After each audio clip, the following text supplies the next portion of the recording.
আসসালামু আলাইকুম ওরহমতুল্লাহি আবারকাতুহু। কেমন আছেন সবাই? আশা করি সকলেই ভালো আছেন। আলহামদুলিল্লাহ, আমিও ভালো আছি।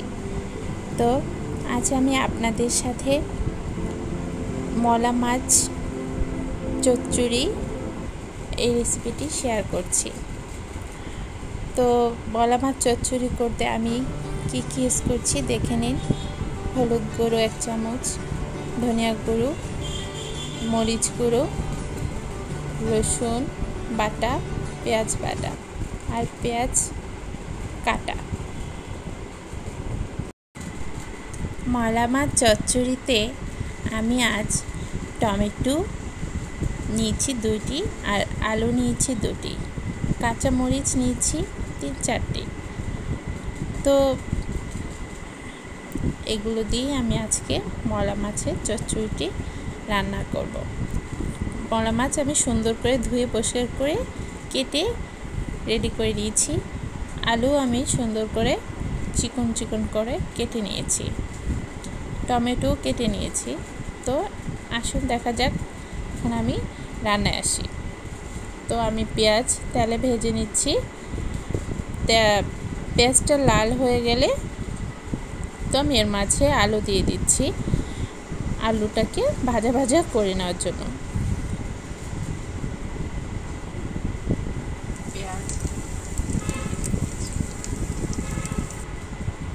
তো আমার আলুটা যখন ভাজা ভাজা হয়ে যাচ্ছে তখনই আমি এর মাঝে এড করে দিব লবণ। আর লবণ তো যে যার স্বাদ মতো নিতে হবে।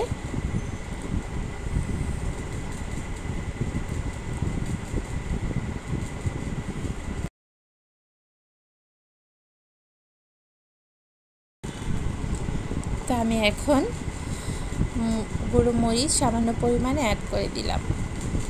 এটা তো আপনারা নিজেদের পছন্দ মতো অ্যাড করে দিতে পারেন, যে বেশি ঝাল খান তো একটু বেশি দিয়ে দিবেন।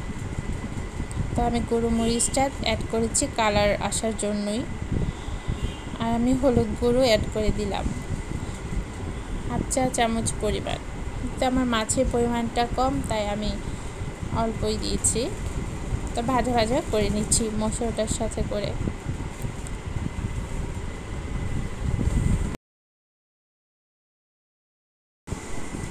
এখন আমি রসুন বাটা 1/2 চা চামচ অ্যাড করে দিয়েছি।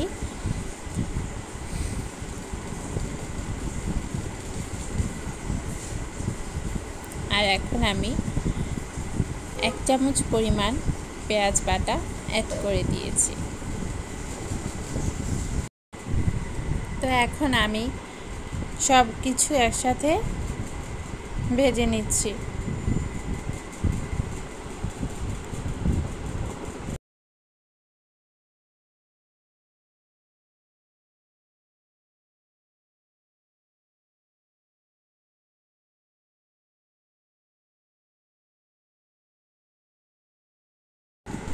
এখন আমি কেটে রাখা টমেটোগুলো অ্যাড করে দিলাম।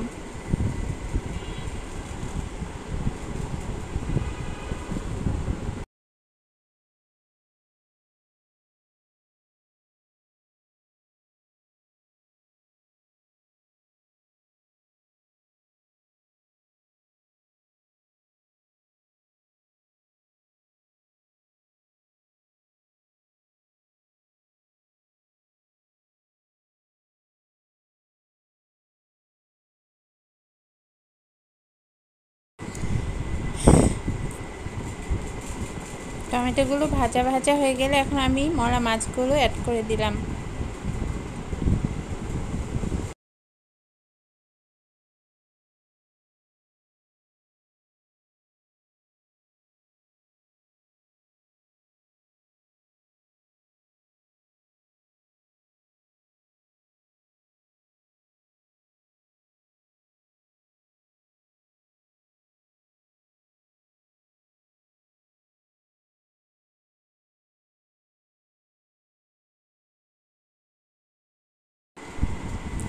তো এখন আমি টমেটো আর আলু আর মাছ সব একসাথে নাড়াচাড়া দিয়ে ভেজে ভেজে নিচ্ছি। তো ভাজা ভাজা হয়ে গেলে, মানে কষানো যেটাকে বলি আমরা, কষানো হয়ে গেলে আমি পরিমাণ মতো পানি অ্যাড করে দিব।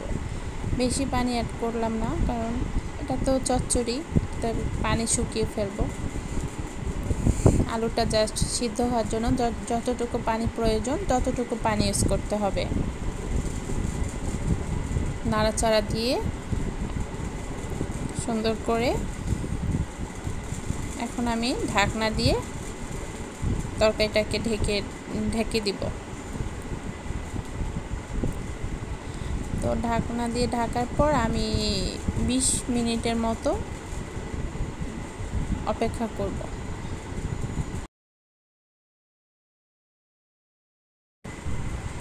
তো আমার 20 মিনিট হয়ে গেছে। এখন আমি দেখব যে আমার আলুটা সিদ্ধ হয়েছে নাকি। আলুটা যদি সিদ্ধ হয়ে যায় তাহলে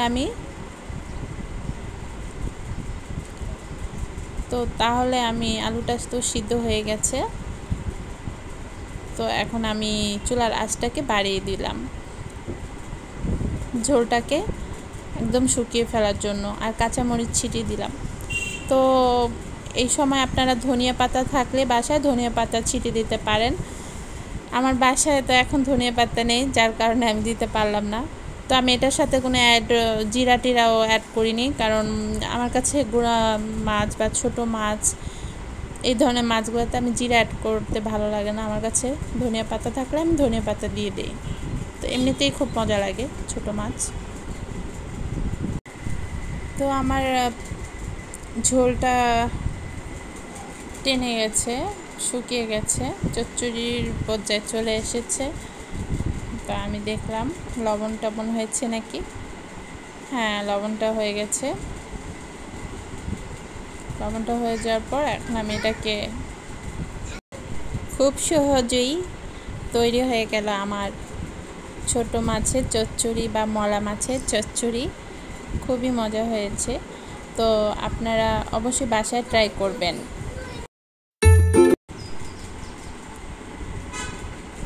প্লিজ আমার ভিডিওটি দেখে একটি লাইক করতে ভুলবেন না। লাইক আর একটি সুন্দর কমেন্ট করতে অবশ্যই ভুলবেন না। তো আজকের মতো এখানেই আসি। আল্লাহ হাফেজ।